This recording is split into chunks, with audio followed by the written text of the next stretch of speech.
And again, the term Indian is a legal term, so please don't be offended by its use. That's what Congress has instructed through its statutes that we are to use.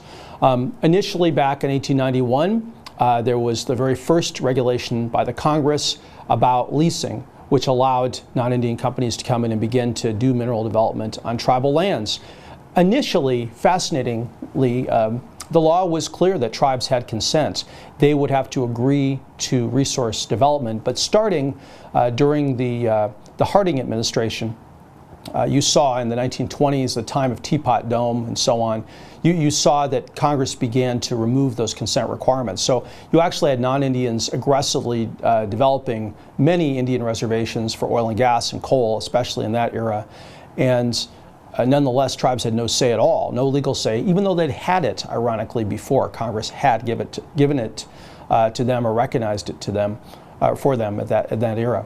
So as a result, you had a very Wild West environment, if you will, with lots of abuses to Native people going on. And during the New Deal, FDR, Franklin Roosevelt, took aim at this in something called the Indian Mineral Leasing Act, or IMLA. And this was an initial attempt to revitalize tribal governments, part of FDR's Indian New Deal. It was to prohibit any kind of state taxation of tribal mineral resources. That would be consistent with what we understand about federal Indian law today, but in that era, Congress was essentially indifferent to questions like that and was allowing a really wholesale exploitation, if you will, of Indian lands by non-Indians.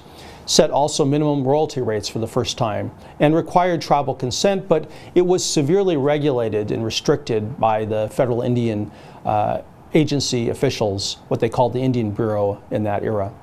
So the resources tend to be undervalued. The royalties were artificially low because of the complicity of federal officials.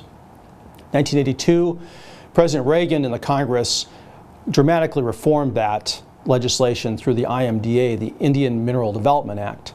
Now, this matters to you because the IMLA and the IMDA, you will see leases that are entered into under each of these laws, and the requirements are different depending upon the age of the lease. So that's one of the first things you check. Is it an IMDA lease or not?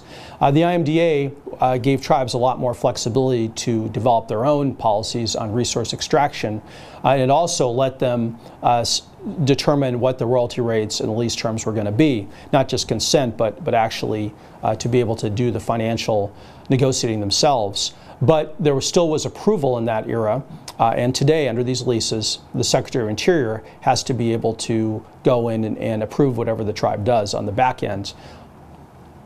2005, Congress, under then Senator Ben Nighthorse Campbell from my state of Colorado, sought to revitalize this process yet again and give tribes even more flexibility and freedom through the Indian Tribal Energy Development Self-Determination Act. And I got to tell you that the promise has never been realized, because the act, what it was supposed to do was it was supposed to create so-called Tribal Energy Resource Agreements, or TERAs. The TERA was basically a delegation to the tribe. The tribe would come up with a template for how it would do mineral leasing and developments, and then it would take it to Interior, and then you wouldn't need to get any more approvals from the federal government, from the U.S. Department of the Interior.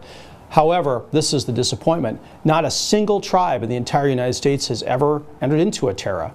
The complex process just discourages everyone in the cost. So it turned out to be an illusory reform. So we're really bound still by that 1982 law, the IMDA, or the IMLA, if you go back to 1938, for many leases that are still grandfathered in much of the United States on public lands.